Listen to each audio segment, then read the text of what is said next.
কারাগারে ছিলে তুমি 13টি বছর, বাতিল কেঁপেছে তোমায় দেখে থরথর। ঠিক না বা ঠিক?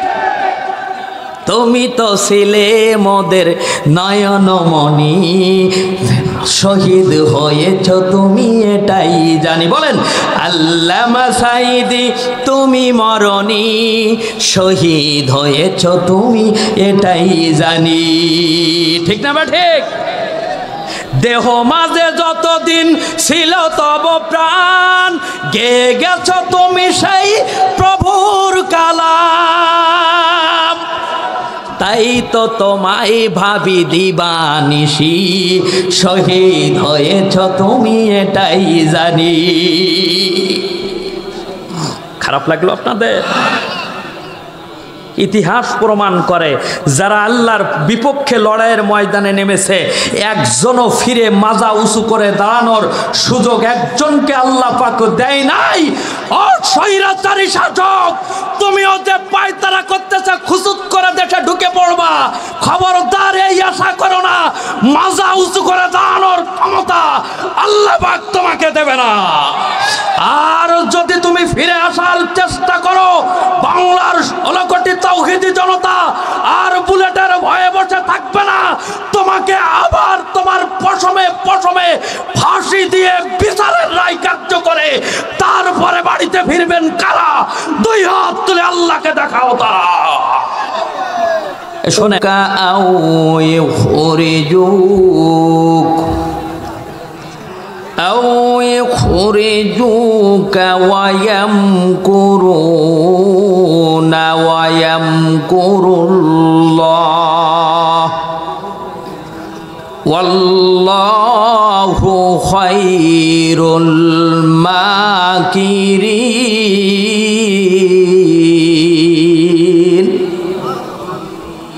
সাদাকাল্লাহুল মাওলানাল আযীম। বিসমিল্লাহির রহমানির রহিম।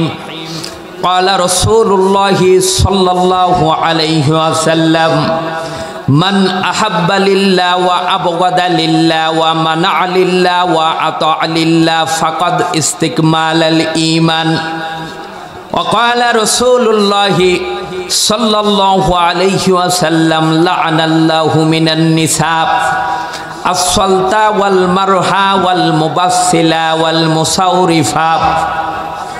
وقال رسول الله صلى الله عليه وسلم أفضله قلب شاكر ورأس ساجد وزوجات مؤمنات تعينه على الإيمان. رواه المتفق عليه أو كما قال عليه الصلاة والسلام. من গঞ্জম দর জমিনো আসমাপ লেকে গঞ্জুম দর খোলো বে মুমিনা। একটু জবান ছেড়ে দিয়ে দুরূদ শরীফ পড়েন আল্লাহুম্মা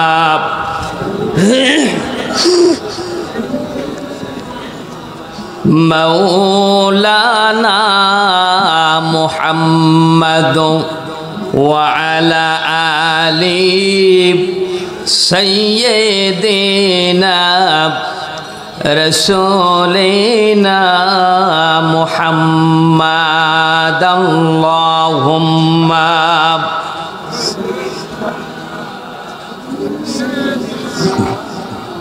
মাওলানা মুহাম্মাদ ওয়া আলা আলি সাইয়্যিদিনা মাওলানা মুহাম্মাদ। আজকের আড়ুয়া দারুল কোরআন হাফিজিয়া মাদ্রাসার উদ্যোগে আয়োজিত 32তম 2 দিন ব্যাপী তাফসিরুল কোরআন মাহফিল 2024-এর সমাপনী দিবসের সম্মানিত সভাপতি সাহেব আজকের মাহফিলে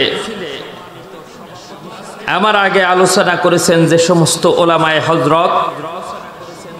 আজকের মাহফিলের প্রধান বক্তা আমার বড় ভাই হযরত মাওলানা মুফাজ্জল হোসাইন হেলালি সহ পর্দার আড়ালে অবস্থানরতা, এখনই আপনাদের থেকে 5 গুণ বেশি তারা উপস্থিত হয়েছে। সুবহানাল্লাহ বলেন। আমার সম্মানিতা মা ও বোনেরা, আজকের মাহফিলে উপস্থিত প্রাণ প্রিয় ভাই ও বাবাজিরা, মঞ্চে উপবিষ্ট সকল সম্মানিত ব্যক্তিবর্গ, আলোচনার শুরুতে আমি আমার পক্ষ থেকে আরো একটিবার সালাম জানাই। আসসালামু আলাইকুম ওয়া রাহমাতুল্লাহি ওয়া বারাকাতুহু। উপস্থিত সকলে মিলে আকাশ বাতাস প্রকম্পিত করে আল্লাহ পাকের দরবারে ইলাহিতে কালিমাতুশ শুকুর আদায় করছি। সকলে জবান ছেড়ে দিয়ে বলছি আলহামদুলিল্লাহ। আব্বা জানেরা, আপনারা কি মাহফিলে এসে অখুশি হয়েছেন? আজকে এমন একটা সময় তাফসিরুল কোরআন মাহফিলে আমরা এসে বসতে পেরেছি, ঠিক যে সময়টা এই মুহূর্তে ইসরায়েলের বোমা ওই ফিলিস্তিনের নির্যাতিত নিষ্পেষিত মানুষদের শেষ আশ্রয়স্থল, চিকিৎসার হাসপাতাল, সেখানেও এখনো পর্যন্ত অটোমেটিক্যাল বোম্বিং করে তাদের চিকিৎসার জায়গাগুলো পর্যন্ত ধ্বংস করে দেওয়া হচ্ছে। আজকে এমন একটা সময়ে আমরা তাফসিরুল কোরআনে এসে বসেছি, মাহফিলে এসে বসেছি, যে সময় গোটা পৃথিবী থেকে আল্লাহর কোরআনকে বিদায় করে দেওয়ার জন্য গভীর ষড়যন্ত্র করা হচ্ছে। আজকে এমন একটা সময়ে আমরা আল্লাহর কোরআন শুনতে বসেছি। মাত্র 3 মাস আগেও এই কোরআনের মাহফিলে বসতে গেলে, বলতে গেলে আর মাহফিলের আয়োজন করতে গেলে এক শ্রেণীর মানুষের কাছ থেকে অনুমতি নেওয়া লাগতো। একটু কথাবার্তা বলেন আমার সাথে।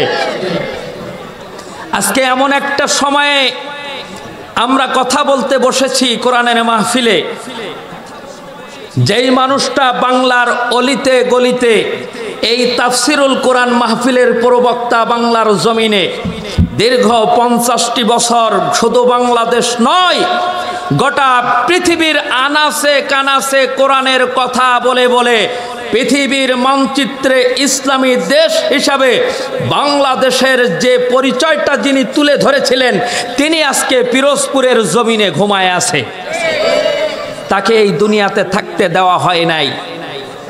অবৈধ সরকার তার ক্ষমতার চেয়ারকে টিকিয়ে রাখার জন্য ঔষধের মাধ্যমে বিষ প্রয়োগ করে আল্লামা দেলোয়ার হুসাইন সাইদিকে শহীদ করে কবর জগতের বাসিন্দা করে দিয়েছে।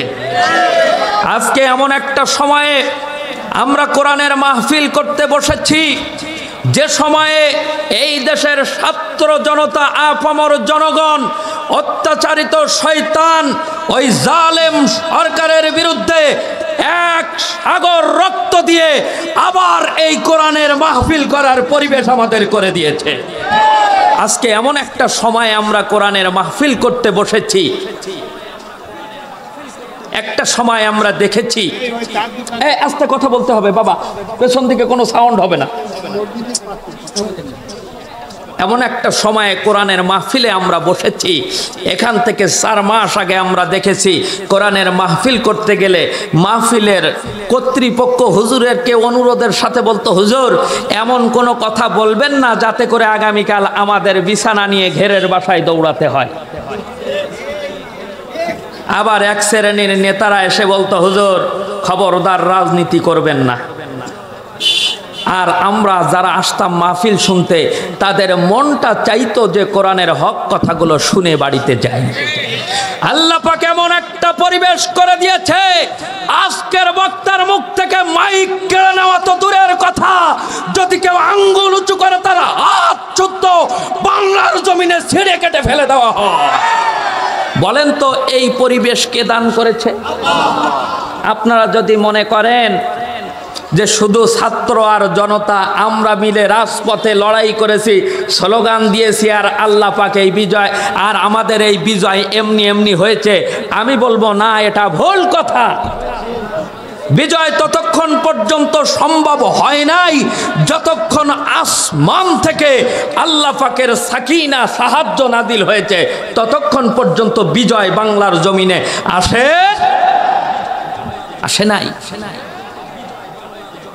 যদি মনে করেন আমরা অনেক মানুষ মাঠে নেমেছি তাই জালেম সরকার পালিয়েছে, ঠিক এরকম একটা ইচ্ছা করেছিল এখান থেকে ১৫০০ বছর আগে হুনাইনের যুদ্ধে। কোন যুদ্ধে? একটু কথা বলেন, কোন যুদ্ধে? হুনাইনের যুদ্ধের মতো এত বেশি সৈনিক, এত বেশি সৈন্য জনবল মুসলমানদের আর কোনো যুদ্ধে সেই সময় ছিল না। যারা আলেম ওলামা আছেন আমার সাথে একমত হবেন, যুদ্ধের ময়দানে মুজাহিদেরা এমন একটা মনোভাব করলো যে এতদিন ছিলাম ৩১৩ দিন, এতদিন ছিলাম মাত্র ৩০০০, এতদিন ছিলাম মাত্র ২৫০০, আমরা কোপায়ে বিজয় এনে ফেলেছি, আর আজকের তো হাজার হাজার কাফেরদের একটাকেও রাখবো না। কথা বুঝেছেন? হুনাইনের ময়দানে যুদ্ধ শুরু হলো, ওই দিনের মতো এত মার মুসলমানেরা আর কোথাও খায় নাই। আল্লাহ শিক্ষা দিয়ে দিল, বুঝাই দিয়ে দিল যে সংখ্যায় বেশি, লোক বেশি, জনবল বেশি, এজন্য বিজয় হয় নাই। ৩১৩ জন যুদ্ধ করেছ বদরের ময়দানে, লিল্লাহে তাকবীর আল্লাহু আকবারের ধ্বনি দিয়েছ, বিজয় এসেছে। মনে করো না যে ৩১৩ জনের মধ্য দিয়ে বিজয় আসে নাই, বিজয় দিয়েছিল কে? বিজয় আল্লাহ দিয়েছে। লড়াই করেছো খেজুরের পাতা দিয়ে, খেজুরের ডাল দিয়ে, তরবারিতে কোপ মেরেছে খেজুরের ডাল দিয়ে, খেজুরের ডাল কাটে নাই, তরবারি কেটে গেছে। সুবহানাল্লাহ বলে। এই সাহায্য কার ছিল? ওই আল্লাহর প্রতি শুকরিয়া, তার প্রশংসা আসতে হবে না জোরে হবে? কত জোরে হবে? ওই শাহবাগ থেকে যত মিছিল নিয়ে যেমন জোরে যাওয়া হয়েছিল শেখ হাসিনার বিরুদ্ধে, ওই রকম জোরে হবে নাকি ওর থেকে একটু জোরে হবে? দেহের ভিতরে যত শক্তি আছে সব কণ্ঠে তুলে আনুন। হাত দুইটা মুঠা মুঠা করে আকাশের দিকে উঁচু করে আল্লাহ পাকের নামের প্রশংসা করার মতন করে করুন। বলুন আলহামদুলিল্লাহ। রব্বানা ওয়ালাকাল হামদ হামদান কাসীরান তাইয়িবান মুবারাকান ফীহ। সমস্ত দুরূদ আর সালাম মানবতার মহান মুক্তির দূত, মানবতার মহান মুক্তির দিশারি, পথ প্রদর্শক, নেতার নেতা সাইয়্যিদুল মুরসালিন খাতামুন নবিয়্যিন জনাবে মুহাম্মাদুর রাসূলুল্লাহ সাল্লাল্লাহু আলাইহি ওয়াসাল্লামের উপর। সম্মানিত হাজিরিন, আমি ভূমিকা একদম নেব না, রাত ৯টা বেজে গেছে, আর সামনে ভূমিকা নয়। আমি আপনাদের সাথে এখন আপনাদের সামনে আল্লাহ পাকের কালামুল্লাহ শরীফের যে অংশটুকু তেলাওয়াত করেছি ওই অংশের উপরে ভিত্তি করে কিছু কথা শোনাতে চাই। আপনারা কি শুনতে রাজি আছেন ভাই? শুনতে রাজি আছেন যারা, তারা একটিবার আল্লাহর কাছে দোয়া করে দেন, আল্লাহ পাক যেন আমার জবান দিয়ে ওই সহিহ কথাগুলো বলার তৌফিক দান করে, যে কথাগুলো আপনাদের এবং আমার তথা সমাজের উপকার করে। পড়েন আল্লাহুম্মা আমিন। আব্বা জানেরা আমার, আমি তেলাওয়াত করেছি সূরা আনফাল। কোন সূরা? আছে কলাগাছির কোরআন শরীফে সূরা আনফাল আছে তো? আপনারা ভুলে যাবেন না, এই মাহফিলটা কিন্তু কোরআনের মাদ্রাসার উদ্যোগে। এখানে একজন নয়, দুইজন নয়, শতাধিক আল্লাহর কোরআনের হাফেজ আছে। সুবহানাল্লাহ বলে। এটা আপনাদের জন্য একটা নিয়ামত। সূরা আনফালের 30 নম্বর আয়াতে কারিমা শরীফ আমি আপনাদের সামনে তেলাওয়াত করেছি। যেহেতু তাফসিরুল কোরআন মাহফিল, তবে তাফসির করার মতো কোনো যোগ্যতা আমার মতো নালায়েক নাবালক আলেমের ভিতরে আল্লাহ হয়তো বা দান করে নাই। আমি পড়াশোনা করেছি কলেজে, ইউনিভার্সিটিতে, মাদ্রাসাতে। ভালো ভালো ওলামায়ে হজরতের সান্নিধ্যে আমি বসেছি। তাদের জবান থেকে যতটুকু কালামের কথা আমি শিখেছি আপন ভাষায় আজকের আয়াত যেটা তেলাওয়াত করেছি তার নিরিখে আপনাদেরকে শোনাবো। আল্লাহ যদি বলার তৌফিক দান করেন, বলেন না অমা তৌফিক ইল্লা বিল্লাহ। আব্বা জানেরা আমার, বিশ্বনবী মুহাম্মাদুর রাসূলুল্লাহ পড়েন সাল্লাল্লাহু আলাইহি ওয়াসাল্লাম। তানার জন্ম কোন জায়গায়? কথা কয় না। এরকম 10টা গ্রাম থেকে 10কে 100 সব থেকে শক্তিশালী রাগী মাতালদেরকে এক জায়গায় করে সরকারিভাবে গেলানো হয়েছে। কি করা হয়েছে?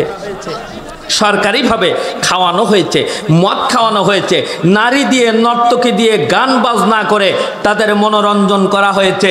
এরপরে একটা করে সরকারি অস্ত্র হাতে দিয়ে বলা হয়েছে তোমরা সরকারি ক্যাডার, তোমরা কি সরকারি ক্যাডার। এই অস্ত্র দিয়ে যাকে খুশি হত্যা করবে, কোনো বিচার হবে? বিচার তো হবে না। তোমার সাথে মক্কার সরকারি দলের প্রশাসন থাকবে। আওয়াজ দিয়ে বলেন না আউযুবিল্লাহ। আব্বা জানেরা আমার, বর্তমান আমার বাংলাদেশে বেশ কিছুদিন আগে এরকম সরকারের পোষা কিছু প্রাণী ছিল, যাদের কাছে সরকারি অস্ত্র ছিল, সাথে সরকারি বাহিনী ছিল, আর অর্ডার ছিল এই অস্ত্র দিয়ে দলীয় লোক ব্যতীত যাকে খুশি তাকে মারো, যার কল ইচ্ছা, যে মায়ের বুক ইচ্ছা খালি করো, যে স্ত্রীর স্বামী ইচ্ছা তাকে হত্যা করো, যে ভাই ময়দানে আসবে তাকে কেটে ফেলো। সরকারি দলের পক্ষ থেকে কোনো কেস হবে? বলেন তো এই দলটার নাম কি ছিল? এদের পোষা কুত্তা, এই সমস্ত প্রাণীগুলোর নাম কি ছিল? ভুলে গেছেন আপনারা? ছাত্রলীগ, কি লীগ? রাগ করতেছেন আপনারা? কেন বলতেছি বুঝতে পারতেছেন না? এখনো মামলা কোর্টে আছে, সব কয়টা মিটেনি। 15টা বছর আমাদের কণ্ঠগুলোকে তোমরা চেপে ধরে রেখেছিলে। আজকে কোথায় তোমরা? কোন জায়গায়? কোথায় শেখ হাসিনা? কোথায় কাদের কাকা? কোথায় গেল ওই তোমাদের বড় বড় কথা? রাগ করতেছেন না তো বাজান? খেলা হবে বলে প্লেয়ার মাঠে নামাইতে উনি আউট অফ মার্কেট। মার যা খাবি তোরা খা। রাগ করতেছেন? এরকম শক্ত কথা বলা হবে, সেদিন কেটে গেছে যে বক্তার মুখ থেকে মাইক কেড়ে নিবা। কথা কয় না? এই দিন দিন না বন্ধু, আরো দিন আছে। আমরা বারবার বলেছিলাম এই দিন নিয়ে যাবে তোমার সেই দিনের কাছে। কাদের মুখ থেকে তোমরা মাইক কেড়ে নিতে? যাদেরকে দিয়ে তোমার মামার বাড়িতে ফেলে তোমার বাবার আর মায়ের বৈধ বিয়ে দিয়েছিলে, সেই আলেমদের মুখ থেকে তোমরা মাইক কেড়ে নেওয়ার চেষ্টা করতে। যারা তোমার বাপদাদার জানাজা পড়ানোর জন্য হাজির হতো, তাদের মুখ থেকে তোমরা মাইক কেড়ে নেওয়ার চেষ্টা করতে। যে ইমামগুলো মসজিদে তোমাদের ইবাদতের জিম্মাদার হতো, সেই ইমামগুলোকে তোমরা মেম্বার থেকে নামিয়ে দেওয়ার চেষ্টা করতে। কিচ্ছু বলতে পারতো না, কারণ ডানাগুলো বাজুগুলো তাদের ভাঙা ছিল। কথা কয় না? শীতকাল আসতেছে, শীতকাল যখন আসে কিছু গাছের পাতা একবারে পড়ে যায়, শুধু ডালগুলো থাকে, তাই না? তাই বলে কি গাছটা মারা যায়? গাছ অপেক্ষা করতে থাকে যে কোন দিন আবার ফাগুনের বাতাস দক্ষিণ দিক থেকে আসবে আর কোন সময় নতুন করে পাতা গজাবে। এই অপেক্ষায় গাছ যেমন ছিল, বাংলার জমিনের 16 কোটি মুসলমান ডানা ভেঙে চুপ করে তারা অপেক্ষা করতেছিল কোন সময় আল্লাহ পাকের সাহায্য আসবে। আর আল্লাহ পাকের সাহায্য যখন আসবে, মুসলমানদের আবার যখন ডানা গজাবে, এমন দাবড় দিবে পালানোর জন্য ইঁদুরের গর্ত খুঁজে পাবা না। বাতাস ফিরে গেছে। কষ্ট হচ্ছে আপনাদের? যদি এক বাবার জন্ম হয়ে থাকো, মায়ের বুকের দুধ খেয়ে থাকো, মুসলমানদের সামনে এসে কোরআনের বিরুদ্ধে, দ্বীনের বিরুদ্ধে কথা বলে প্রমাণ করে দাও তুমি বাবার হালাল দাদা। ফাঁকা মাঠে বুলি সকলেই ছড়াতে পারে। কথা কয় না? আজকে আসো, আমরা খেলতে প্রস্তুত। আল্লাহর হাবিব ডাক দিয়ে বলে, জিব্রাইল তারপরে কি খবর বলো? জিব্রাইল ডাক দিয়ে বলে, নবীজি 100 মানুষের হাতে অস্ত্র দিয়েছে। অস্ত্র দেওয়ার পরে সংসদ থেকে ঘোষণা দিয়েছে, যদি মুহাম্মাদের মাথাটাকে কেটে এনে আমাদের সংসদে অফিসে হাজির করে দিতে পারো, তাহলে 1 টাকা নয়, 2 টাকা নয়, 100 লাল উট পুরস্কার দেওয়া হবে। নাউজুবিল্লাহ, আসতে বলেন। 100 লাল উট কি কম ঠেকলো আপনাদের? এ আড়ুয়া বিলে 200 বিঘা জমি। কয় বিঘা? 200 বিঘা জমি। মাতালের সামনে যদি এক বোতল মদ কিনে দেওয়ার টাকার কথা বলা হয়, মাতাল কাউকে খুন করতে দ্বিধা করে? মাতালের কাছে এক বোতল মদের টাকা দিলে মাতাল কাউকে যেমন খুন করতে দ্বিধা করে না, মক্কার লোভী সন্ত্রাসীদের সামনে 100 লাল উটের ঘোষণা যখন দেওয়া হলো, পাগল পারা হয়ে গেল, যে কোনো মূল্যে মুহাম্মাদের মাথা কেটে আনা হবে। খুঁজতে খুঁজতে চিরুনি অভিযান চালাতে চালাতে সন্ধান পেয়েছে আমার রসুল যেই ঘরের ভিতরে ঘুমায় আছে। রাতের অন্ধকারে, গভীর রাতে রসুলের ঘুমের মধ্যে ঘরের চতুর্ধার দিয়ে তারা ব্যারিকেড দিয়ে ঘিরে রেখেছে। জিবরাইল বলে, নবীজি পা সামনে দিবেন, দিতে দেরি হবে, কেটে ফেলতে দেরি হবে না, কারণ আপনার ঘরের চতুর্দিকে 100 কাফের, 100 মাস্তান, 100 র্যাব, সীতা পুলিশ বাহিনী, তারা হাতের ভিতরে অস্ত্র তাক করে দাঁড়িয়ে আছে। আল্লাহর হাবিব চোখ দিয়ে পানি ছেড়ে দিলেন, রসুল কাঁদতে লাগলেন। জিবরাইল প্রশ্ন করলেন, আইনা তাবকি ইয়া রাসূলুল্লাহ, আপনি কাঁদেন কেন? আল্লাহর হাবিব ডাক দিয়ে বলে, জিবরাইল রে, তুমি কি কখনো তাদের কাছে প্রশ্ন করে দেখেছ যে আমি রসুলের অপরাধ কি? আমি তো মক্কায় তো কেউ আমার বিরোধিতা করতো না, আমি তো সবার কাছে মাথার মনি ছিলাম। মানুষ বিচার করতে গেলে আমি রসুলের কাছে আসতো যে মুহাম্মদ কখনো বিচারে 2 রকম করে, কথা কয় না, 2 রকম করে না। রে জিব্রাইল, ওই দিন থেকে মানুষ, এই মক্কার বাহিনী, এই মক্কার নেতারা আমার বিরোধিতা করা শুরু করলো। আমি রসুল জানি, যেই দিন আমি সর্বপ্রথম মানুষদেরকে দাওয়াত দিয়েছিলাম লা ইলাহা,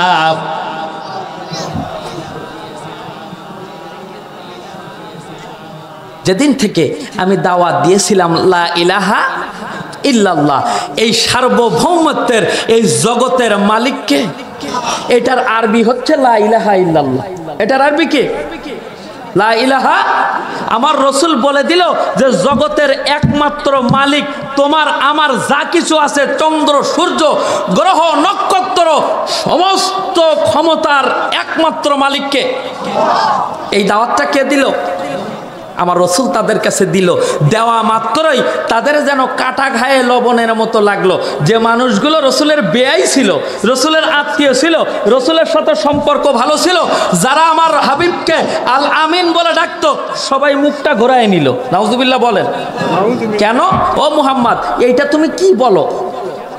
আল্লাহকে তিনি আবার কেমনে আমাদের সবার মালিক হয়? ওটা হতে পারে না। জনগণ হলো সমস্ত ক্ষমতার উৎস। জোরে বলেন। তাহলে এখানে ক্লিয়ার কথা, আমার রসুল বলে এই সার্বভৌমত্বের মালিককে, আর কাফেরেরা বলে এই সার্বভৌমত্বের মালিক। কথা কয় না। আমি বুঝাতে পারতেছি শত্রুতা কোন জায়গায় শুরু হলো?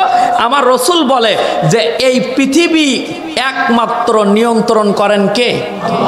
তারা কয় না আল্লাহ পৃথিবী নিয়ন্ত্রণ করে, এটা আমরা মানি না। আমরা মক্কার নেতা, আমরা মক্কার লিডার, আমরাই পৃথিবী নিয়ন্ত্রণ করি। গোটা পৃথিবীর মধ্যে মক্কার নেতারা তখন সুপার পাওয়ার। তখন কি সুপার পাওয়ার? তাদের ক্ষমতা বেশি। তারা এক একজন এত বড় যোদ্ধা যে একজন মানুষ 4000 মানুষের সাথে লড়াই করতে পারে। গায়ে শক্তি কম না বেশি? কথা কয় না, বেশি। তাহলে দুইজনের মত একই না ভিন্ন? আমার রসুলের মত ক্ষমতার মালিক কে, আর তাদের মত ক্ষমতার মালিক জনগণ। আল্লাহর হাবিব ডাক দিয়ে বলে, জিব্রাইল, আমি তাদের কাছে দাওয়াত দিয়েছিলাম লা ইলাহা ইল্লাল্লাহ, এই দাওয়াত তারা মানে নাই, বরং এই দাওয়াতের বিপরীতে তারা যুদ্ধ ঘোষণা করেছে। তারা ঘোষণা করে দিয়েছে সব ক্ষমতার মালিক আল্লাহ নয়, সব ক্ষমতার মালিক হলাম আমরা মক্কার নেতারা। নাউজুবিল্লাহ বলেন। সব ক্ষমতার মালিক কে? মক্কার নেতারা। তারা চ্যালেঞ্জ করে দিয়েছে যে তোমার আল্লাহ যে সব ক্ষমতার মালিক, প্রমাণ দাও। কি দাও? কি দাও গো? আল্লাহ পাক প্রমাণ করে দিলেন, আলিফ লাম মিম যালিকাল কিতাবু লা রাইবা ফিহি হুদাল লিল মুত্তাকিন।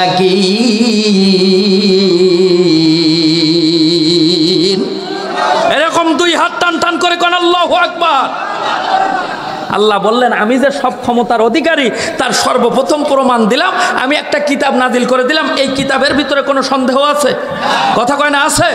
তারা কয় ধর ওইটা একটা কিতাব হলো, ও কিতাব তো আমরা বানাতে পারি। কি করতে পারে? আল্লাহ চ্যালেঞ্জ করে দিলেন যদি বানাতে পারো চেষ্টা করো।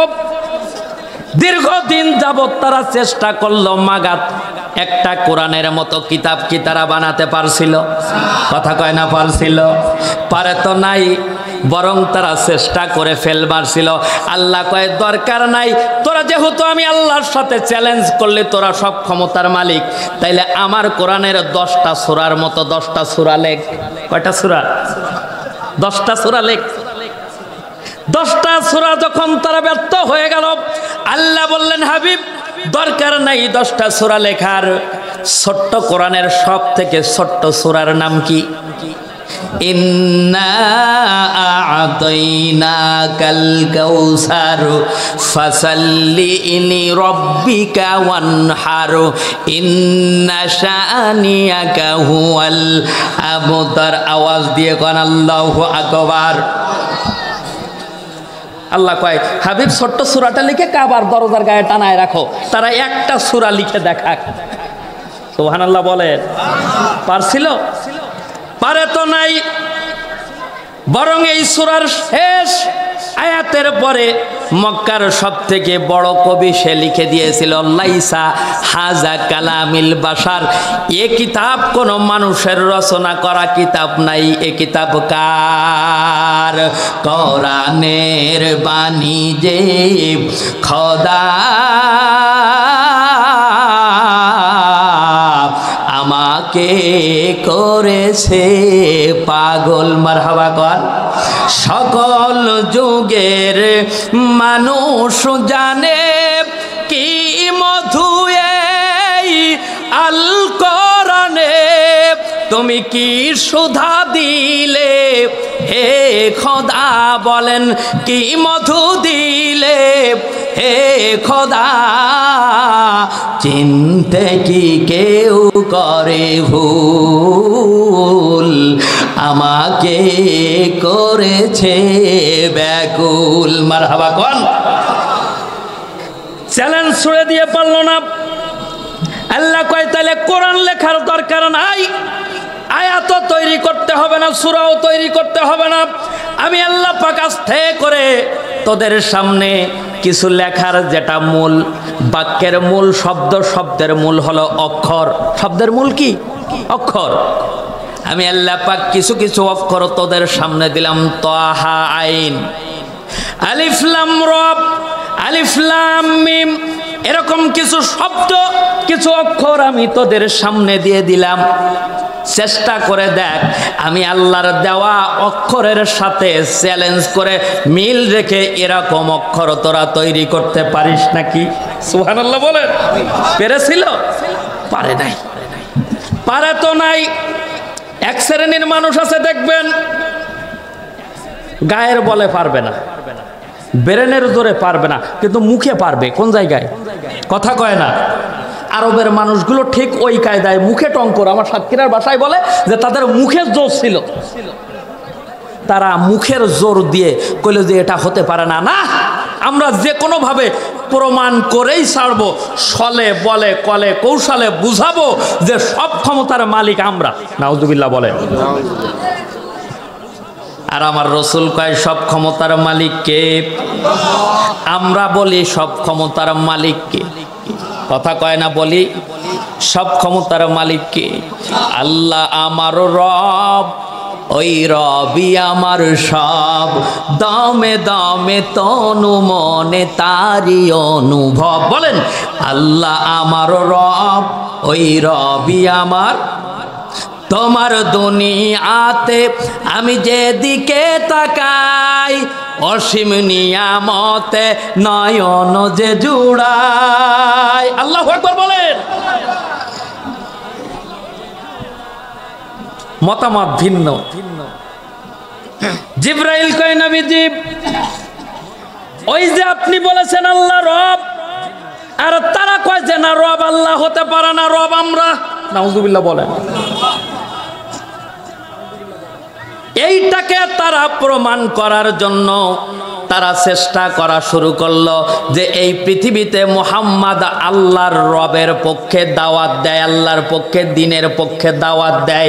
যদি মুহাম্মদ না থাকে তাইলে দাওয়াত দেওয়ার মানুষ থাকবে? কথা কয় না। দেখেন কত সুন্দর বুদ্ধি, যে যদি মুহাম্মদ না থাকে তাহলে দাওয়াত দেওয়ার মানুষ থাকবে। কথা কয় না, থাকবে। ১৫০০ বছর আগে কাফেররা তারা বুদ্ধি করল, যে কোনো সত্যে, যে কোনো মূল্যে, ছলে বলে কলে কৌশলে এই দুনিয়ার থেকে মুহাম্মদকে বিদায় করে দিতে হবে। প্রয়োজনে জেলের ভিতরে রাখবো, প্রয়োজনে তাদেরকে দল একবারে দেশ থেকে বের করে দেব, প্রয়োজনে তার খানা পিনা বন্ধ করে দেব, প্রয়োজনে এক ঘুরি করে দেব, তার কাছে কেউ খাবার বিক্রি করব না, তার সাথে কেউ কথা বলবো না, যে দেখা করতে যাবে তাদেরকেও ছাড় দেব। কি বুদ্ধি! আর যদি তাও না পারি তাইলে ১০০ গুন্ডা ভাড়া করে আইন পাশ করে সরকারের পক্ষ থেকে অস্ত্র দিয়ে ঘোষণা দিয়ে দিলাম ১০০ লাল ওট বিনিময়ে মুহাম্মাদের মাথা একটু আওয়াজ দিয়ে বলা যাবে না, নাউজুবিল্লাহ। এখান থেকে ১৫০০ বছর আগে, এটা আমার রসুলের সময়কার ইতিহাস। আমার বাংলাদেশের ইতিহাস ৩ মাস হয়ে গেছে। ১৬ বছর ধরে একজন মানুষ বোঝানোর চেষ্টা করেছে বাংলার জমিনের সব ক্ষমতা আমাদের। কথা কয় না? আমরা এদের স্বাধীন করেছি। আমার বাবার ভাষণের জোরে বাংলাদেশ স্বাধীনতার যুদ্ধে জয়লাভ করেছে। আমি ওই বাবার বেটি ৪১ সাল পর্যন্ত আমি। কথা কয় না? যখন ৪১ সাল পর্যন্ত নিয়ে যাওয়ার চেষ্টা করল, বাংলার জমিনে ওই রসুলের ওয়ারেস যারা ১৫০০ বছর আগে ওই মুহাম্মাদের সাথে কণ্ঠে কণ্ঠ মিল করে যারা আজ পর্যন্ত বাংলার জমিনে কোরআনের দাওয়াত দেয়, যারা বলে লা ইলাহা, কথা কয় না, সেই সমস্ত কোরআনের পাখিগুলো জমিনে বলা শুরু করলো যে না, এদেশ কারো বাপদাতার হতে পারে না, এদেশ কার। কথা কয় না? এরাও দেখলো এত কায়দার বেকায়দা। এরা যদি মানুষদের কাছে বলে যে এদেশ হলো আল্লাহর, তাহলে দেখা যাবে ১৫০০ বছর আগের ইতিহাস এই ইতিহাস সাথে মিলে যাবে। তাহলে কি করা যাবে? যারা বলে ওদের বিরুদ্ধে ধরো, আগে ধরো, পরে ৪৪টা করে মামলা লাগাও। কথা কয় না? আমি রংপুরে ওয়াজ করি, আমার সাতক্ষীরায় বোমা মারার নাটকের কেসে আমি আসামি হয়ে যাই। অপরাধ কয়টা বলেন তো? কয়টা অপরাধ?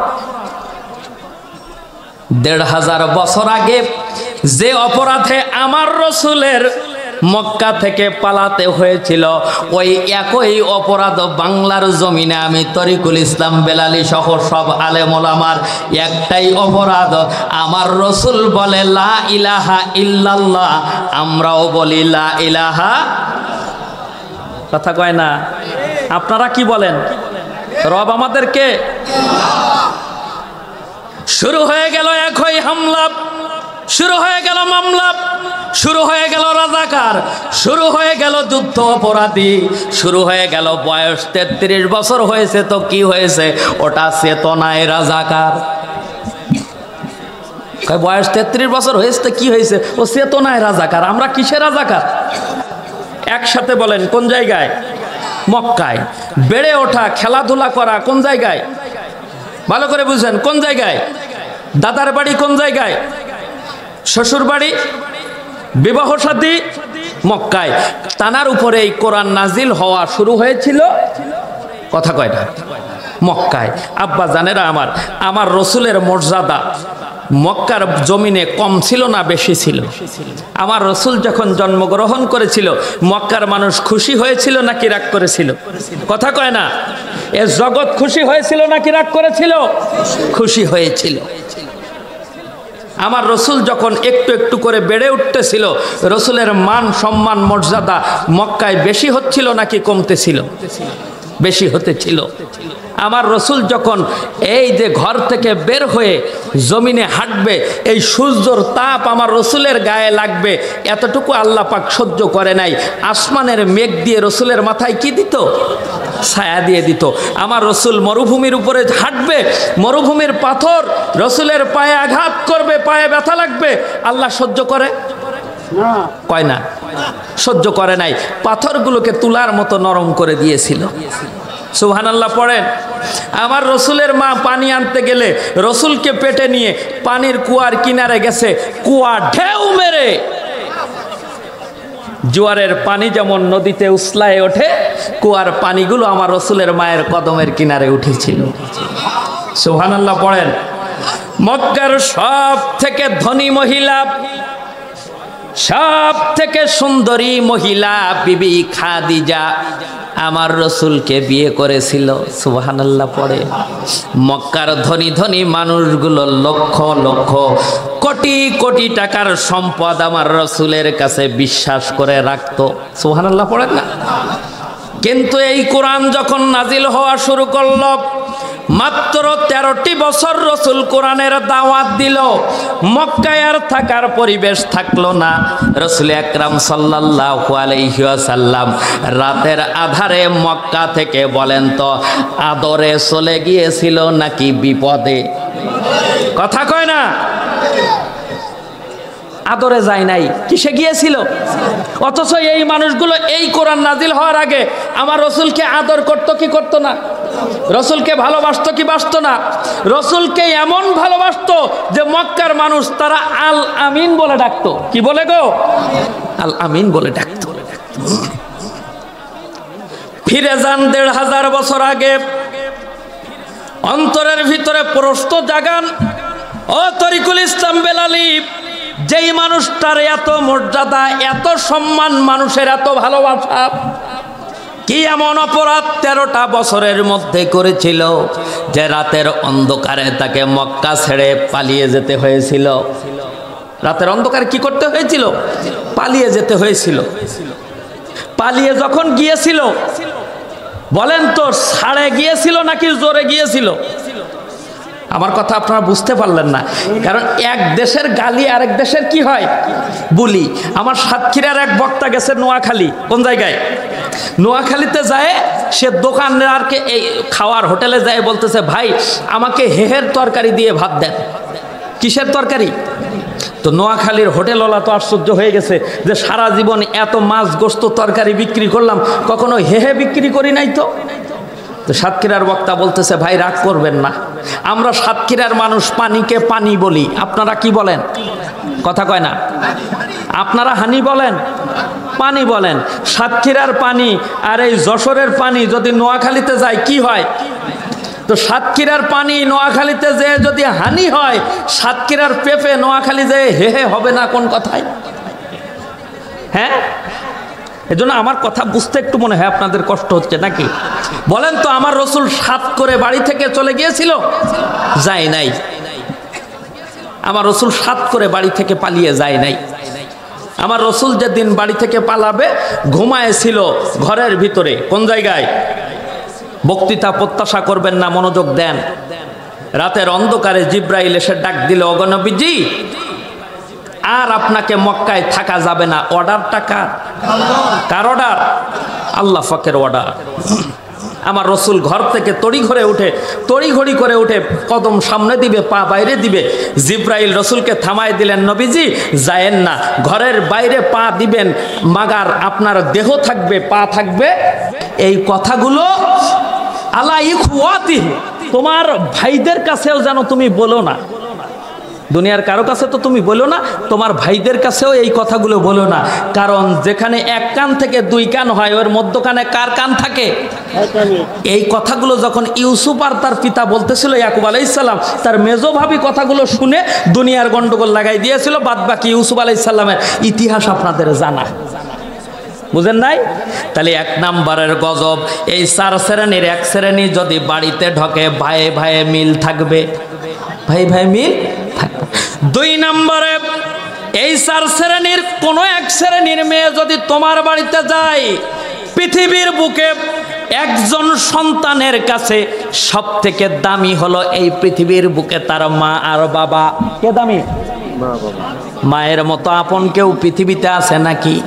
আছে আব্বাজান? একজন মা তার সন্তানকে যখন পৃথিবীতে আনে, আল্লাহ পাক বলেন ওয়াহনান আলা ওয়াহনিন, কষ্টের উপরে হামালাতুহু উম্মুহু, তোমার মা তোমাকে জগতে আনার জন্য করে কষ্টের উপরে কষ্ট সহ্য করে দুনিয়াতে এসেছে, এনেছে। 2.5 বছর বুকের রক্তগুলো দুধে পরিণত করে তোমাকে পান করিয়েছে। বউয়ের কথা শুনে এই জনম দুঃখিনী গর্ভধারিণী মায়ের সাথে খারাপ আচরণ করে, এরকম মানুষ আজকের মাহফিলে নাই। বললু ভাই আছে নাই? আছে? হাই হাই হাই, বলেন তো ওর বাড়িতে কয় জাত? কথা কয় না? ওর বাড়িতে 4 জাতের এক জাত যদি বাড়িতে আনো, 2 নম্বরে মায়ের সাথে সম্পর্ক থাকবে। কথা কয় না? থাকবে। 3 নম্বরে, সারাদিন রোজগার করবা তুমি, টাকা আয় করে বাড়িতে নিয়ে আসবা তুমি, মাগার তোমার খরচ করার অধিকার নাই। আশা মাত্রই তোমার ব্যাংক ব্যালেন্স ট্রান্সফার করতে হবে। তোমার বাড়ি, তুমি মেম্বার, পরের মেয়ে। আছে নাকি এরকম? কোরআনের মাদ্রাসার মাহফিলের জন্য গেছে, মরদ 10 বিঘা জমির মালিক, দৈনিক 5,000 টাকা ইনকাম করে, ও 50 টাকা দান করবে, তাও বলবে তোমার চাষির কাছে একটু শুনতেই হবে। আছে না? আছে না? আছে না? বলেন তোর বাড়িতে কয় জাত? ওয়াজ দেখতে পাচ্ছেন তো? 4 নম্বরে, পৃথিবীর বুকে সব থেকে সুখ হলো স্বামী আর স্ত্রীর বৈধ ভালোবাসার সুখ। আল্লাহর রাসূল বলেন, যে বাড়ির ভিতরে স্বামী আর স্ত্রীর ভালোবাসা মহব্বত পরস্পর আছে, ওটা হলো জান্নাতের টুকরা। সুবহানাল্লাহ বলেন। আর যেই বাড়িতে স্বামী আর স্ত্রীর মিল নাই, ওটা কিসে? কথা কয় না? কথা কয় না? ওই 4 শ্রেণীর যে কোনো এক শ্রেণীর নারী যদি তোমার বাড়িতে যায়, সুখ কি জিনিস তুমি পাবা না। সন্তান মানুষ করা তো দূরের কথা, তোমার বাড়িতে রাত দিন 24 ঘন্টা একটা গজব লেগেই থাকবে। সুযোগ পাইলে তোমার বিবি তোমার কাছে আর ইনকল দেবে না, তোমার বিবির ফোন আউট অফ মার্কেট। 2 ছেলের মা, 3 মেয়ের বাবা, তাও সময় দেবে না। দেখা যাবে যে ফুসুত করে চলে গেছে, এই অঞ্চলে যায় না, আমার সাতক্ষীরাতের জন্য যায়। ও ঠিক আছে, কলাইয়া বুনাইয়া লা তাকসুস রুইয়াকা আলাই খাতিকা, ভুলে গেছিলাম আয়াতটা, খেয়াল করেন আমার দিকে। স্বামী স্ত্রীর সুখ হবে না। আর যে বাড়িতে স্বামী স্ত্রীর সুখ নাই, মিল মহব্বত নাই, তারা যত চেষ্টা করুক সন্তান নেক সন্তান বানানো সম্ভব কখনোই হবে না।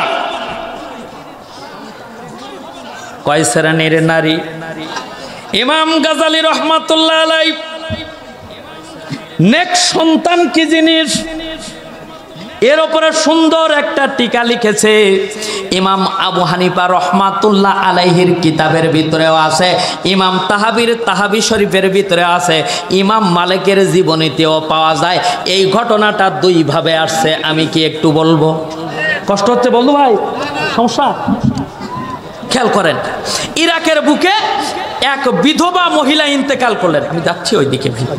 এক বিধবা মহিলা ইন্তেকাল করছে, তার লাশটাকে যখন গোসল দিচ্ছে দাফন করার জন্য, গোসল দিতে দিতে যিনি গোসল করাচ্ছে, হঠাৎ করে হাতটা ডান উরুর ভিতরে, রানের ভিতরে টাস করে জোড়া লেগে গেছে। নাউজুবিল্লাহ বলেন। মৃত মানুষের গায়ে একটা জীবিত মানুষের হাত জোড়া লেগে যাওয়া, এটা কোনো ভালো কথা? হাত যত টানে হাত আর ছাড়ায় না। তাহাবি শরীফের ভিতরে ঘটনা আসছে, হাত যত টানে হাত আর ছাড়ায়, হাত ছাড়ায় না। তো ঘটনাটা মশারির ভিতরে ঘটলে 1-2 ঘন্টা যদি টানাটানি করে নাও ছাড়েন যায়, মশারির ভিতরে আর থাকে? আম্মা জানেরা গভীর মনোযোগ দিবেন, আব্বা জানেরা খেয়াল করেন আমার দিকে। 1-2 জন করতে করতে গ্রামের ইমাম সাহেব, পাড়া প্রতিবেশী যিনি একটু মৌলবী মতো আছে, তাকেও ডেকে আনা হলো। হাত টানে রশি বেঁধে মাগার হাত ছাড়ায়। আশ্চর্য হয়ে গেল সকলে, কি ব্যাপার? একটা মৃত লাশের গায়ে কেমনে কারেন্ট হলো, বিদ্যুৎ কেমনে হলো, হাত কেন ছাড়ায় না? ওই যুগের সব থেকে বড় ইমাম, ওই যুগের প্রধান আলেম ছিল ইরাকের বুকের, নাম হলো তার আবু হানিফা। সুবহানাল্লাহ বল। ইমাম আবু হানিফাকে ডেকে আনা হলো। লম্বা ঘটনা আমি সংক্ষিপ্ত করে আপনাদেরকে শোনাই। আস্তে করে ডেকে আনা হলো। ইমাম আবু হানিফা দেখলেন, শুনলেন, বুঝলেন, ফতোয়া দিয়ে দিল যে এটার সমাধান দিলাম যে যিনি মারা গেছে, হাত তো জোড়া লেগে গেছে, আমি বুঝতেছি এটা ভালো কোনো আলামত না, তো আস্তে করে ওই মরা মানুষটার একটু চামড়া কেটে হাতটাকে ছাড়ায় দাও। মাসলা দিলেন কে? কথা কয় না, ইমাম আবু হানিফা। মাসলা যখন দিয়ে দিলেন, কাটতে যাবে মহিলার চামড়া, ঠিক এমন সময় মৃত মহিলার আত্মীয় স্বজন তারা দাঁড়ায় গেছে, না হুজুর হবে না, যে মানুষটা একবার মারা গেছে, মরণের যন্ত্রণা সহ্য করার পরে তারপর মরার উপর খাড়ার বাড়ি হবে না, আমরা কাটতে দেবো না। হাত যদি কাটতে হয়, তোমাদের হাত জোড়া লেগে গেছে, হাত কাটো তোমাদেরটা, না হলে দুটো এক কবরে দাও। আছে না এরকম পাবলিক? কথা কয় না, আছে না? একদল দল গন্ডগোল লাগায় দিছে। 1-2 জন করে করে মানুষ আসতে আসতে বহু মানুষের সমাগম। 1 দিন চলে যায়, 2 দিন চলে যায়, লাশ থেকে হাতও ছাড়ায় না, কবর দাফনও হয়।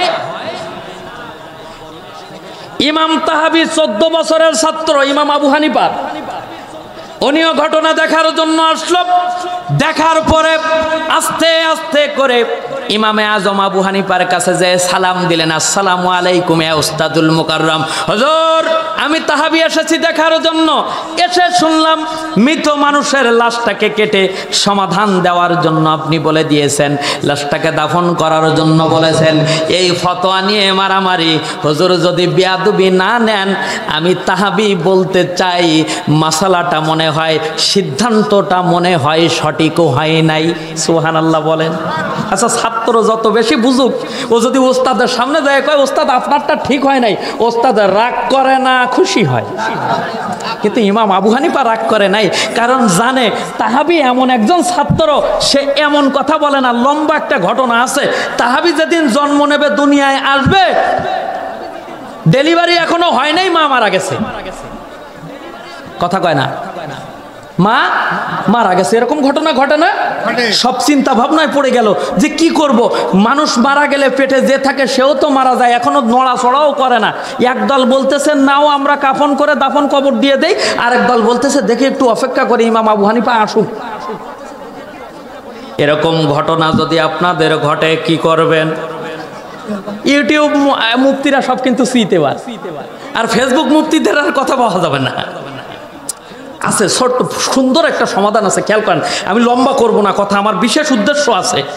তো ইমাম আবু হানিফা যায় বললেন না, এটা করা যাবে না, দাফন করা যাবে না, পেটের ভিতরে বাচ্চা জীবিত আছে নাকি মৃত, এর একটা সুন্দর পরীক্ষা আছে। সুবহানাল্লাহ বলেন। আমি পরীক্ষাটা এখন বলবো না, পরীক্ষা করলেন, বুঝলেন বাচ্চাটা জীবিত আছে, নিজে হাতে পৃথিবীর প্রথম সিজার করলেন। সুবহানাল্লাহ বলেন। কেটে একটা বাচ্চা দেখলেন, বাচ্চাটা হলো পুত্র সন্তান। ইমাম আবু হানিফা মুখ থেকে লালা নিয়ে তার মুখে তাহানিক করে দিয়ে দোয়া করে দিলেন, আল্লাহ এই এতিম বাচ্চাটার আজকে থেকে আমি মুখে লালা দিয়ে দোয়া করে দিলাম, তুমি তাকে দ্বীনের খাদেম আলেম বানিও। সুবহানাল্লাহ বলেন। এমন আলেম হয়েছিল, জীবদ্দশায় 6 লক্ষ হাদিসের হাফেজ ছিল। একটা দুইটা না, 6 লক্ষ হাদিসের হাফেজ ছিল। 30 দিনে আল্লাহর কোরআনের হাফেজ হয়েছিল। সুবহানাল্লাহ বলেন। ওই তাহাবি বলতেছে হুজুর মনে হয় ঠিক হয় নাই। সুবহানাল্লাহ বলেন। ইমাম আবু হানিফা নরম স্বরে বললেন, বাবা তাহাবি, তাহলে বলো তো কি তুমি বলতে চাও? ইমাম তাহাবি বলেন, হুজুর এ কোরআন আল্লাহ পাক দুনিয়াতে নাজিল করেছেন একবার। সুবহানাল্লাহ বলেন। এ কোরআন কি আর নাজিল হবে? এ কোরআন আর জিন্দেগিতে নাজিল হবে না। নাজিল হয়েছে কতবার? কিন্তু আল্লাহ কোরআন নাজিল করে এই কোরআনের ভিতরে ভিতরে ঘোষণা দিয়েছে, ওয়ানাজ্জালনা আলাইকাল কুরআনা তিবিয়ানাল লিকুল্লি শাইইন ওয়া হুদাও ওয়া রাহমাতাও ওয়া বুশরা লিল মুসলিমিন।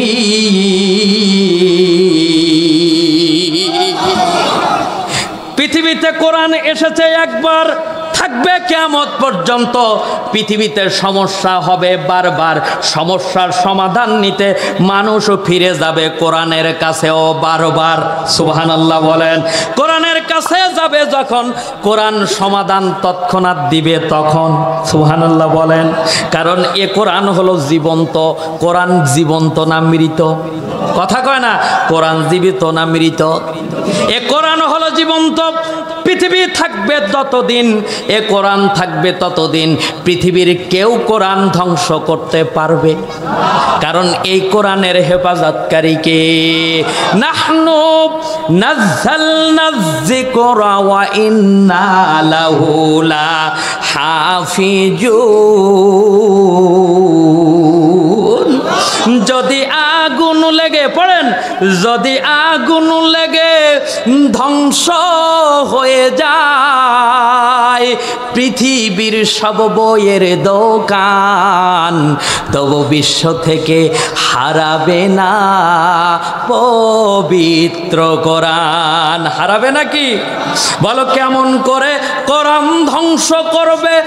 আগুনের তেজ আছে বিশ্ব জুড়ে, লক্ষ লক্ষ কোরআনের হাফেজ, তারা সাফাইয়া ঐশী গ্রন্থ, আবার সাফাইয়া ঐশী গ্রন্থ বাঁচাবে ইসলামের মান, তবু বিশ্ব থেকে হারাবে না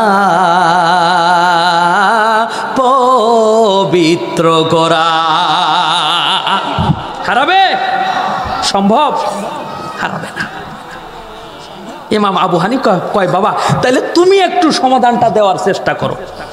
ইমাম আবু হানিফার অনুমতি পেয়ে ইমাম তাহাবি এবার খোঁজা শুরু করলেন, কারণ সব সমস্যার সমাধান কোথায় আছে গো? এটা কিসের মাদ্রাসা?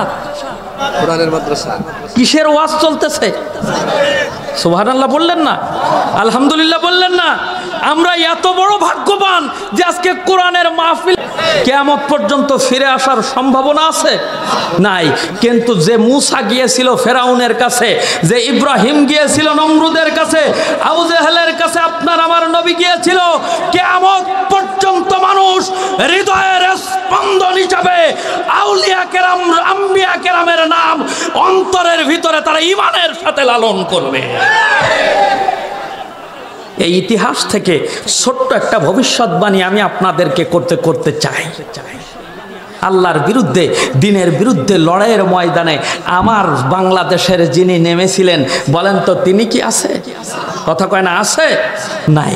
কিন্তু যে মানুষগুলোকে ফাঁসি দিয়েছে, যাকে জেলখানার ভিতরে হত্যা করেছিল, কোরআনের পাখি আমাদের অন্তরে আছে নাকি নাই? কারাগারে ছিলে তুমি 13টি বছর, বাতিল কেঁপেছে তোমায় দেখে থর থর। ঠিক না ঠিক?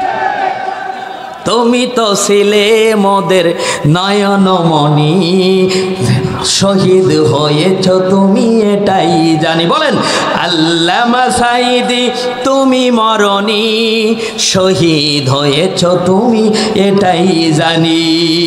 ঠিক না বা ঠিক? দেহ মাঝে যতদিন ছিল তব প্রাণ, গে গেছ তুমি সেই প্রভুর কালাম।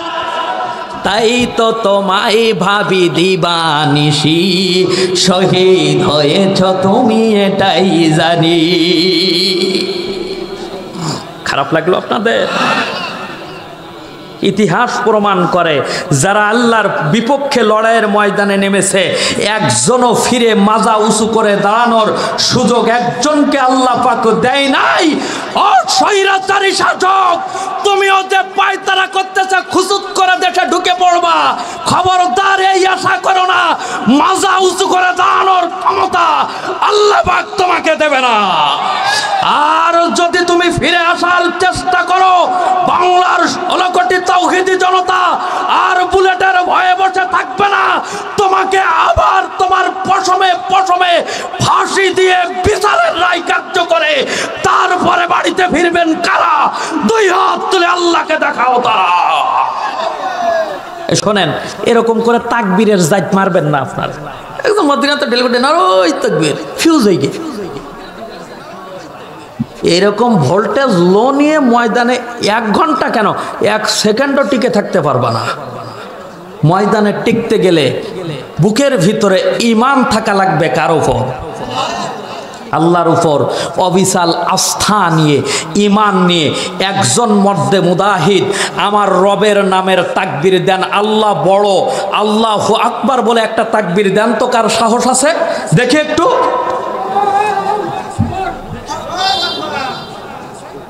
বুঝতে পারছি আপনাদের ভোল্টেজ। ওয়াজ আমি আর সর্বোচ্চ 10 মিনিট করব। বারবার দিয়েন না, আমি দেখছি তো, আমি দেখছি না। খেয়াল করেন, অপরাধ কয়টা? কথা কয় না, একটা। এই একটা অপরাধে আত্মীয়গুলো এখন কি হয়ে গেছে? শত্রু। আত্মীয়গুলো শত্রু, নেতাগুলো এখন হয়ে গেছে বিরোধী দল। ঘরের চতুর্ধারে কয়জন? 100 জন। আমার রসুল কাঁদে, যে মানুষের, যে নবীর পায়ে আঘাত লাগলে আল্লাহ আরশে আজিমে সহ্য করতে পারে না, যার দেহের ভিতরে একটু রোদ লাগবে আল্লাহ সহ্য করতে পারে না, যে পানি আনতে গেলে পানি উপসে দেয় আল্লাহ পাক, ওই রসুল কাঁদে ঘরের চতুর্ধারে। খেয়াল করেন, চতুর্ধারে সেনাবাহিনীর 100 চৌকস সদস্য দাঁড়িয়ে আছে, আল্লাহ পাক আরশে আজিমে ঘুমায়। ঘুমায়? আওয়াজ দিয়ে বলেন না আল্লাহ দেখে না? জিবরাইল ডাক দিয়ে বলেন, নবীজি চিন্তা করবেন না, টেনশন করবেন না গো নবীজি। আল্লাহ পাক আপনাকে লড়াইয়ের ময়দানে একা ছেড়ে দেয় নাই।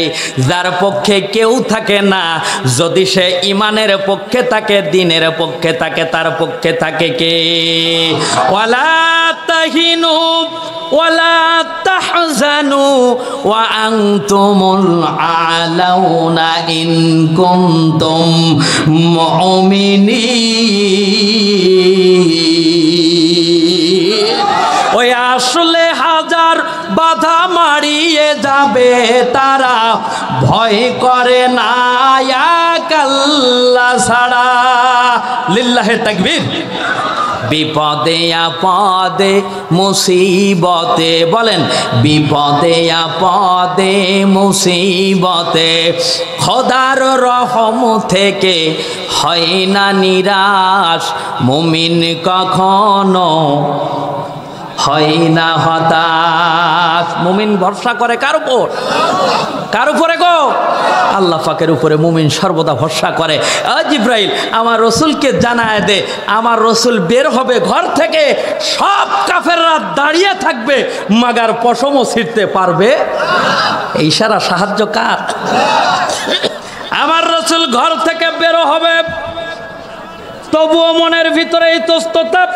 ঠিক এমন সময় আরশে আজিম থেকে আল্লাহ পাক জিবরাইলকে জানায় দিলেন যে আয়াতে কারিমা আমি খুতবার ভিতরে তেলাওয়াত করেছি।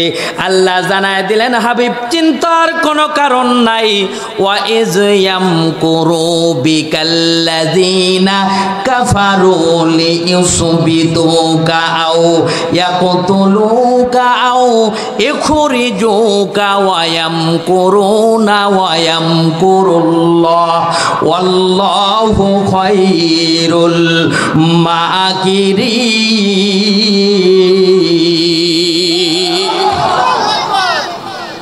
হযরত তারা ষড়যন্ত্র করে আপনাকে মেরে ফেলে দিবে, তারা চিন্তা করে আপনাকে জেলের ভিতরে ঢুকায় আর বের করবে না, তারা চিন্তা করে আপনাকে আরেক দেশে, তারা দেশ থেকে তাড়িয়ে দেশান্তর করে দিবেন। তাদের চিন্তা হলো এটা। তারা যখন এই চিন্তাগুলো করে, ষড়যন্ত্রগুলো করে, আমি আল্লাহ আরশে আজিমে বসে বসে কি ঘুমাই? আল্লাহ শোনে না? শোনে, খালি দেখে না? আল্লাহু সামিউম বাসীর।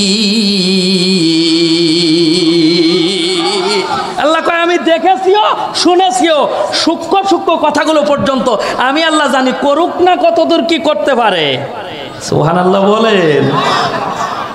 আয়াতে কারিমা নাজিল হয়ে গেল। আব্বা জানেরা আমার, ঠিক আয়াতে কারিমা নাজিলের প্রেক্ষাপট আমি আপনাদেরকে শোনালাম। এই আয়াতে আল্লাহ কি কি বলতে চাইলো, কোন কায়দায় আমার রসুলকে পার করে দিয়ে দিল, এরপরে কি কি ঘটনা ঘটলো জানার একটু দরকার আছে নাকি নাই? আজকে আমার সুন্দরভাবে আমার বড় ভাই বজলুর রহমান আমার কাছে সুন্দর করে একটা বিষয় দিয়েছিল যে ভাইজান এই বিষয়গুলোর উপরে একটু কথা বলবেন। এক নাম্বার বিষয় হলো যুব সমাজ ধ্বংসের কারণ ও তার প্রতিকার। আমি কি এই বিষয়ের উপরে 4-5 মিনিট একটু বলবো? খেয়াল করেন আব্বা জানেরা, আমাদের দেশের অধিকাংশ যুবক এখন বর্তমানে বিবাহ দিবেন আর বউ থাকবেন, যার একমাত্র প্রথম যুব সমাজ ধ্বংসের প্রথম কারণ হলো, কথা কয় না, 2 নাম্বার যুব সমাজ ধ্বংসের প্রধান কারণ হলো বর্তমান সমাজের নারী। আমার দৃষ্টিকোণ থেকে বর্তমান সমাজের নারী। আমি কি এই বিষয়ে 2-4টা কথা না বলে পারি? কথা কয় না। 2 নাম্বার আমার সাবজেক্ট ছিল আদর্শ সন্তান গঠনে পিতামাতার ভূমিকা। সুবহানাল্লাহ পড়েন। মাশাআল্লাহ, খুব সুন্দর কথা। আমি এই পয়েন্টগুলোকে ভাজায়ে খিচুড়ি বানায় একটা জায়গায় এনে বলতে চাই, সমাজ যদি গঠন করতে চান, সামনে মুসলিম সমাজকে যদি এগিয়ে নিয়ে যেতে চান, সন্তান উৎপাদনের, খেয়াল করেন, সন্তান উৎপাদনের আদর্শ সন্তান যদি আপনি বানাতে চান, তাহলে আগে আপনাকে মূলে আসতে হবে। কোন জায়গায়? মূল হলো ইসলামী শরিয়াতের সন্তান জন্ম দেওয়ার মূল বিষয় হচ্ছে বিবাহ। কথা কয় না, কথা কয় না। আপনার বিবাহ ঠিক তো আপনার আগামাতা, আপনার ফসল যদি, ক্ষেত যদি ঠিক হয়, বীজ নির্বাচন যদি ঠিক হয়, নিড়ানি পরিষ্কার করা যদি ঠিক হয়, সময় মতো যদি আপনি সেচ দেন, ফসল আপনি পাবেনই পাবেন ইনশাআল্লাহ। তো আসুন আগে আমরা ক্ষেত নির্বাচন করি। আল্লাহ পাক বলেন নিসাউকুম হারসুল লাকুম, সন্তান যে তুমি সন্তানের মতো বানাবা, নেক সন্তান বানাবা, তো আগে তোমার জমিটা তুমি নির্বাচন করো। কি করো? জমি নির্বাচন করো। মুসলমান উৎপাদনের আদর্শ সন্তান গঠন করতে গেলে প্রথম আপনাকে নির্ধারণ করতে হবে সন্তানের মা। কি নির্ধারণ করতে হবে গো? কথা কয় না, সবাই একমত তো? সন্তানের। আমি ছোট্ট একটা হাদিস শরীফ আপনাদের সামনে তেলাওয়াত করেছিলাম। আল্লাহ রসুল বলেন, যদি আদর্শ সন্তান পরিবার যদি গঠন করতে চাও, মা নির্বাচনের ক্ষেত্রে তোমরা 4 শ্রেণীর জাতকে বাদ দিবা। কয় শ্রেণীর? এই 4 শ্রেণীর মহিলাদের উপরে আল্লাহ পাকের গজব। কার উপর? কার গজব? আল্লাহ পাকের গজব।